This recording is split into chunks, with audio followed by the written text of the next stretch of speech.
Mi nombre es Jorge Alberto Popoca Díaz. Soy estudiante del primer cuatrimestre de la maestría en Derecho Civil y Familiar. En este video voy a abordar el tema ¿qué son los juicios orales? Y un poco de los antecedentes de los mismos. Así que vamos a dar inicio.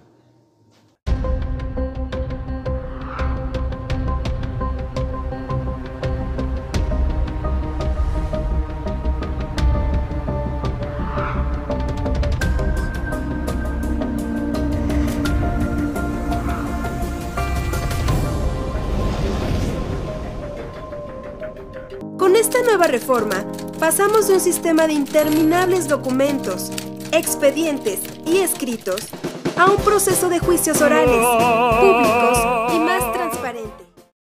¿Acaso esto es un nuevo sistema? ¿En el mundo jurídico esto es nuevo?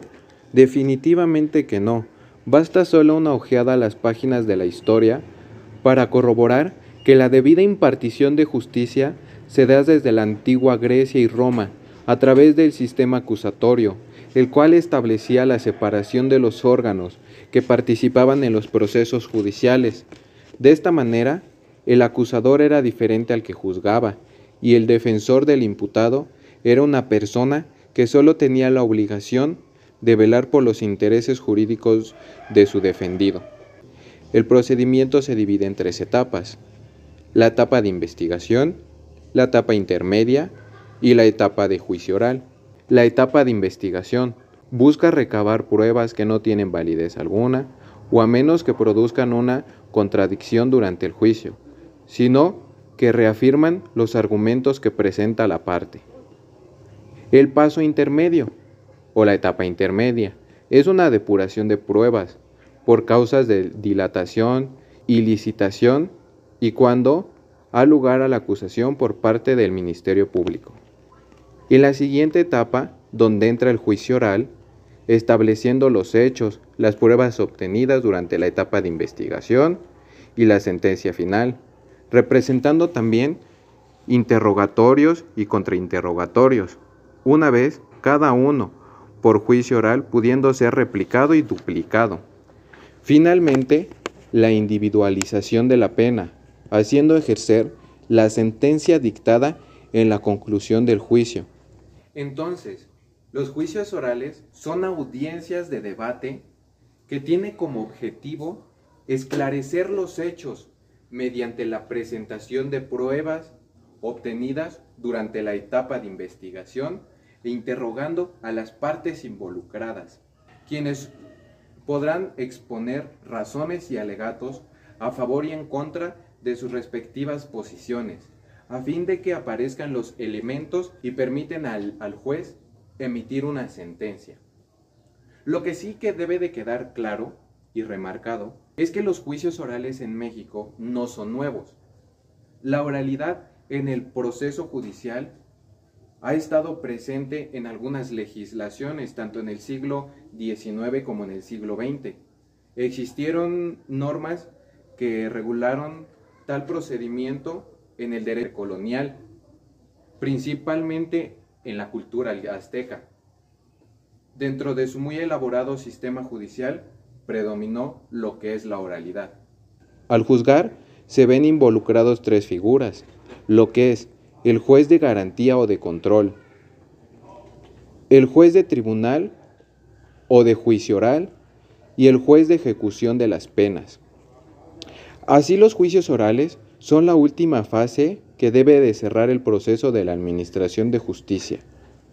Los juicios orales son los procedimientos comprendidos entre un auto de apertura y la emisión de una sentencia.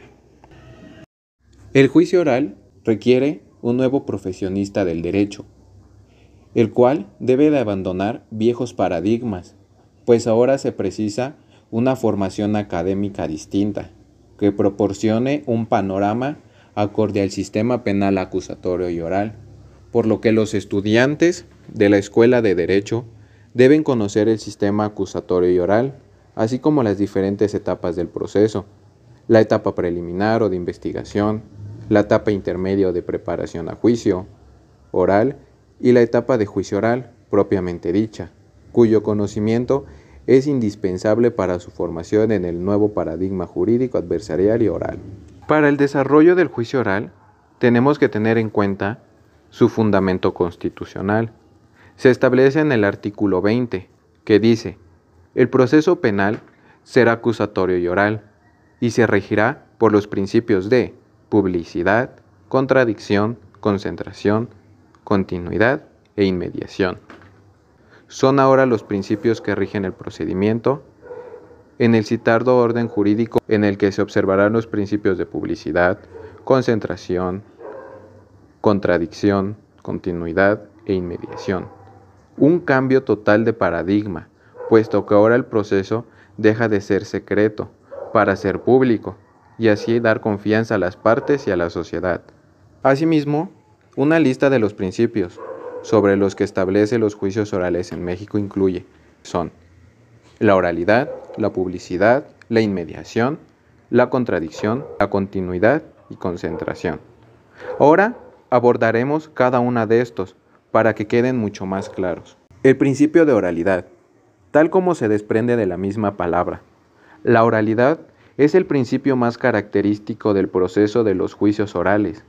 Se refiere a que tanto los alegatos, declaraciones, argumentos y en general cada una de las intervenciones que se realicen en su seno deben hacerse de palabra. Este principio fue adaptado porque al hablar es un mecanismo idóneo de comunicación y transmisión de mensajes que promueve la igualdad de condiciones y por otra parte, la ventaja más destacable de la oralidad es su rapidez y su inmediatez. Asimismo, el principio de publicidad, el carácter público de los juicios orales, permite que la función controladora de la sociedad sea más factible. El hecho de que cualquier ciudadano pueda participar como público en el juicio oral dificulta que los funcionarios falten a la ley. Sin embargo, debes saber que en ocasiones los juicios orales en México pueden realizarse a puerta cerrada, parcial o totalmente. Por ejemplo, cuando se trate de asuntos tales como seguridad del Estado, de orden público y etc. Como abogado o como estudiante de Derecho, debemos estar al tanto de que en ocasiones y bajo qué protocolos puede restringirse el carácter público de los juicios orales. El principio de inmediación. En el contexto de los juicios orales, la inmediación implica que la audiencia cuente con la presencia no interrumpida de todas y cada una de las partes que integran el proceso. El principio de contradicción. La confrontación de las partes es la base sobre la cual se fundamenta el sistema acusatorio adversarial, pues hace posible valorar las pruebas, tanto desde el punto de vista de quien las presenta como de la parte contraria. Así el llamado contrainterrogatorio permite a la contraparte ejercer su derecho a refutar, lo que permite confrontar puntos de vista y verificar la veracidad de lo declarado, lo cual es un recurso que genera confianza en el tribunal. El principio de continuidad y concentración. Este refiere a que los juicios orales se desarrollen en una sola.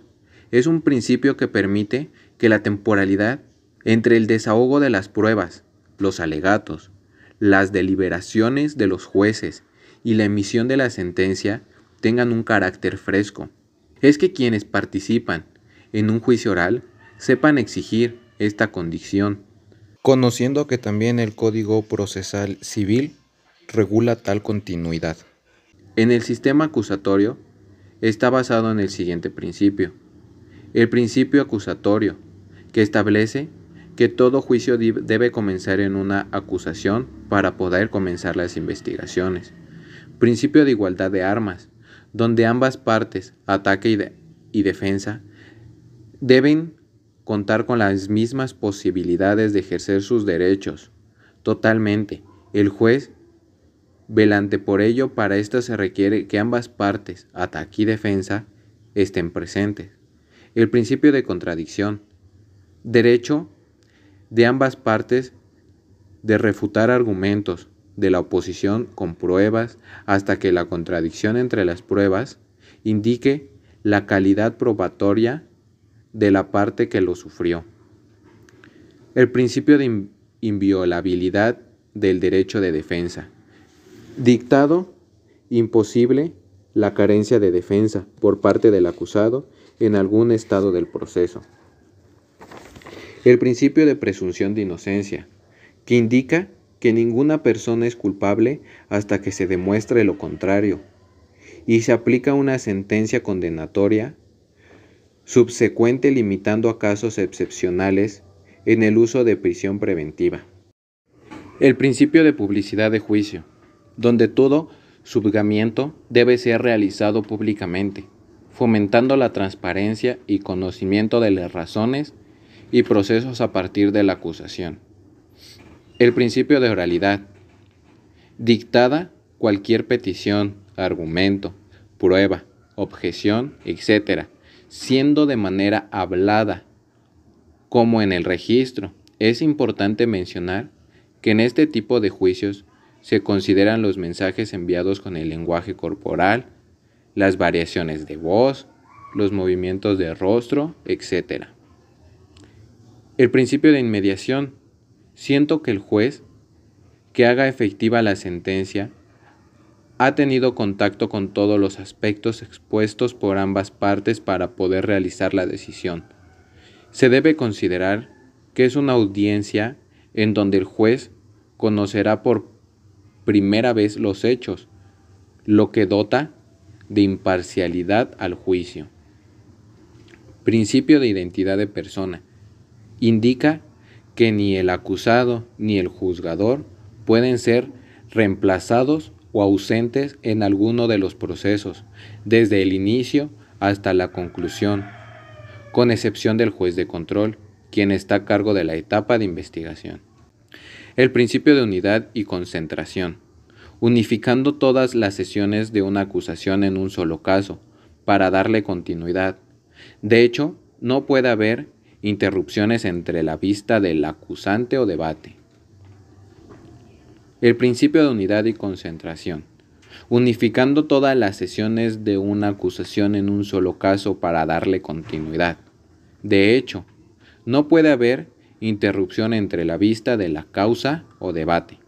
Hemos hecho un recorrido por aspectos destacables de los juicios orales, como emblema del sistema de justicia que vino a sustituir el sistema inquisitivo. También hemos visto que los juicios orales forman parte de un gran proceso en nuestro sistema jurídico mexicano, ya que son dichos juicios. Se espera que los procesos judiciales sean más transparentes, más flexibles y, por supuesto, sean más justos. Pero también tenemos que tener en cuenta que no en la totalidad de todos los juicios, los procesos acusatorios se llegan hasta la etapa de juicio oral, pues existen instancias previas que promueven la búsqueda de acuerdos y la celeridad de la resolución de conflictos y la aplicación de la justicia. Estas son las llamadas salidas alternativas, recursos a los que se puede recurrir en casos de delitos que no involucren homicidios.